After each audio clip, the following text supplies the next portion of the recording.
ఈరోజు మీలో చాలామంది శ్రమలో ఉన్నప్పుడు మిమ్మల్ని మీరు అంచనా వేసుకుంటున్నారు. మీ సమస్యను జయించగలమో లేదో అంచనా వేసుకుంటున్నారు. ఒక్కొక్కసారి మీ అంచనాలన్నీ తల్లక్రిందులవుతాయి, తారుమారవుతాయి.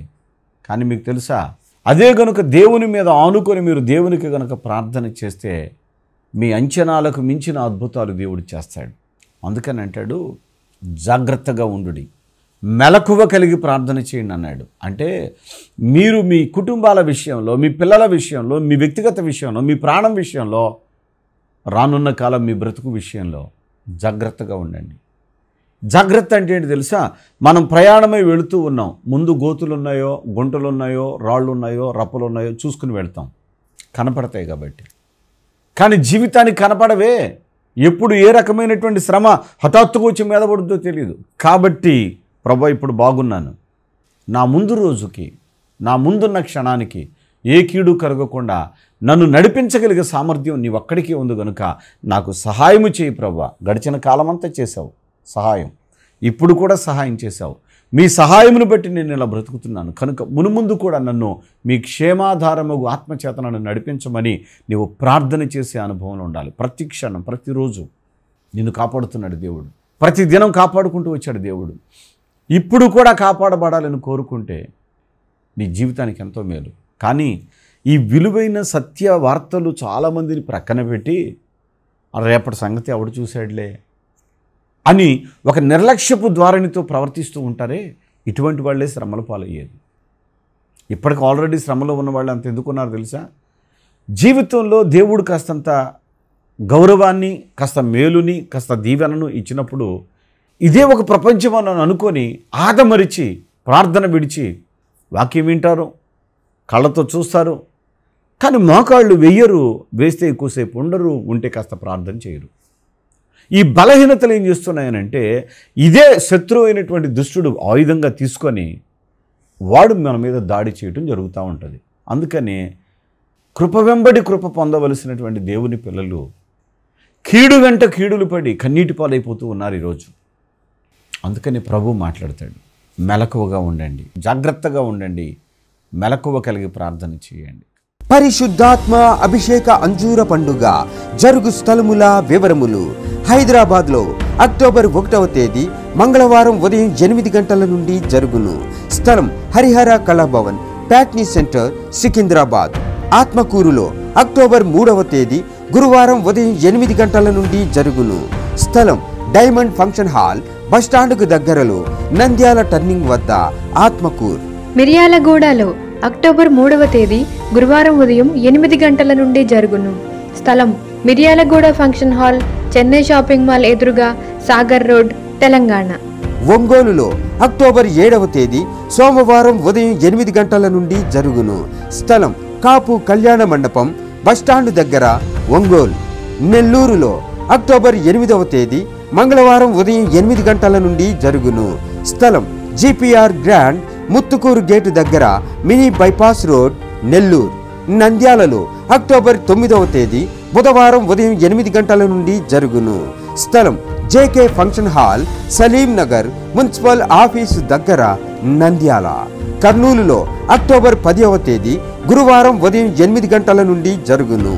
స్థలం వైఎంసీఏ గ్రౌండ్, రాజ్ థియేటర్ ఎదురుగా, ఆర్ఎస్ రోడ్, కర్నూలు. అడ్డాడలో అక్టోబర్ 13వ తేదీ ఆదివారం ఉదయం 8 గంటల నుండి జరుగును.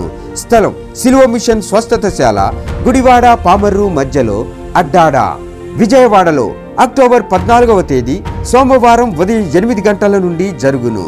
స్థలం హనుమంతరాయ గ్రంథాలయం, ఏలూరు లాకుల సెంటర్, గాంధీనగర్, విజయవాడ. వైజాగ్లో అక్టోబర్ 15వ తేదీ మంగళవారం ఉదయం 8 గంటల నుండి జరుగును.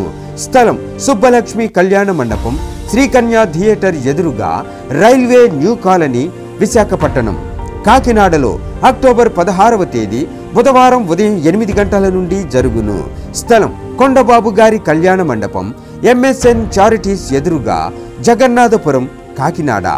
పాలకొల్లులో అక్టోబర్ 17వ తేదీ గురువారం ఉదయం 8 గంటల నుండి జరుగును. స్థలం లయన్స్ కమ్యూనిటీ హాల్, బస్టాండ్ దగ్గర, పాలకొల్లు. పెరవలిలో అక్టోబర్ 18వ తేదీ శుక్రవారం ఉదయం 8 గంటల నుండి జరుగును. స్థలం కర్మేలు ప్రార్థనా మందిరం, ముక్కాముల రోడ్, గవళ్లపాలెం, పెరవలి మండలం, తూర్పు గోదావరి జిల్లా. మాచర్లలో అక్టోబర్ 19వ తేదీ శనివారం ఉదయం 8 గంటల నుండి జరుగును. స్థలం మానుకొండ కళ్యాణ మండపం, మున్సిపల్ ఆఫీసు ప్రక్కన, మాచర్ల. గుంటూరులో అక్టోబర్ 20వ తేదీ ఆదివారం మధ్యాహ్నం 3 గంటల నుండి జరుగును. స్థలం LEM high school ground, lodge centre, Guntur. తాడేపల్లిగూడెంలో అక్టోబర్ 21వ తేదీ సోమవారం ఉదయం 8 గంటల నుండి జరుగును. స్థలం Renuka function hall, flyover bridge ఎదురుగా, కొండయ్య చెరువు రోడ్, కడగట్ల, తాడేపల్లిగూడెం. డోన్లో అక్టోబర్ 23వ తేదీ బుధవారం ఉదయం 8 గంటల నుండి జరుగును. స్థలం లక్ష్మీ ఫంక్షన్ హాల్, బస్టాండ్ దగ్గర, డోన్. పెద్ద డోర్నాలలో అక్టోబర్ 24వ తేదీ గురువారం ఉదయం 8 గంటల నుండి జరుగును. స్థలం కల్వరి స్వస్థతశాల, పోస్టాఫీస్ వెనుక, కర్నూలు రోడ్, పెద్ద డోర్నాల. అనంతపురంలో అక్టోబర్ 28వ తేదీ సోమవారం ఉదయం 8 గంటల నుండి జరుగును. స్థలం Shri Padmavathi function hall, Ramana Ramesh theatres, old town, Anantapur. ఖమ్మంలో అక్టోబర్ 28వ తేదీ సోమవారం ఉదయం 8 గంటల నుండి జరుగును. స్థలం మంచికంటి భవన్, CPM ఆఫీస్ ప్రక్కన, NST రోడ్, ఖమ్మం. రేపల్లెలో అక్టోబర్ 31వ తేదీ గురువారం ఉదయం 8 గంటల నుండి జరుగును. స్థలం మత్స్యకార భవన్, బస్టాండ్ దగ్గర, రేపల్లె, బాపట్ల జిల్లా. సాక్ష్యం ఏంటంటే మరి మా అబ్బాయి అయితే మూస్టేళ్ళ మీద పడిపోయారండి. మరి మూస్టేళ్ళ మీద పడిపోతాడికి ఎనుప సిరిగిపోయిందండి, కాలు పనిచేయదు, చెయ్య కూడా పనిచేయదు అంటున్నారండి. మరి ఆపరేషన్ చేశారండి. ఆ టైంలోనే నాకు గుడి నీరసం, నేను మంచం మీద ఉన్నానండి. పక్కన పిల్లోడు పడిపోయాడండి. పడిపోతాడికి మరి డాక్టర్ గారు అన్నారైతే కాలైతే రాదమ్మా, నేను 6 నెలలు గ్యారెంటీ ఇస్తున్నాను, ఎనుపోసి అయితే పని చేస్తుంది కానీ లెగలేడు, మంచం మీద ఉండాలి, ఇది అయిపోతాడే, మీరే లైఫ్ చేయాలి, ఫుల్ అడిపోతాయమ్మా అన్నారండి. అనగానే ఆ టైంలో అయితే మరి నాకు గుండె నీరసం, నేను చేయలేను. పక్కన భర్త కూడా వెళ్ళిపోయారండి. ఆ టైంలోనే ఆయన వెళ్ళిపోయారండి. మరి చూడకుండా పిల్లలు 4 వదిలేసి వెళ్ళిపోయారండి. ఏదైతే దేవుడి చిత్తం అనేసి తీసుకొచ్చాక ఏప్రిల్ నెలలో చూసాను లాస్ట్ టీవీలో అండి. 7తో ప్రార్థన చేసుకున్నాను. అయితే ఆ టైంలో అనుకున్నాను, ప్రభా నేను అక్కడికి వస్తే పాలకొల్లు వస్తే నా పిల్లోడు స్వస్థపడతాడని నేను నమ్ముతూ వచ్చానండి. నేను ఈ రోజున మా పిల్లోడు ఎప్పుడైతే ద్రాక్షారసం అండి అంజూర పండు పట్టుకెళ్ళాడు, నా పిల్లోడు నెగలేదు అన్నా ఆయన నెల 15 రోజులకి లేచి కూర్చోబెట్టానండి నేను.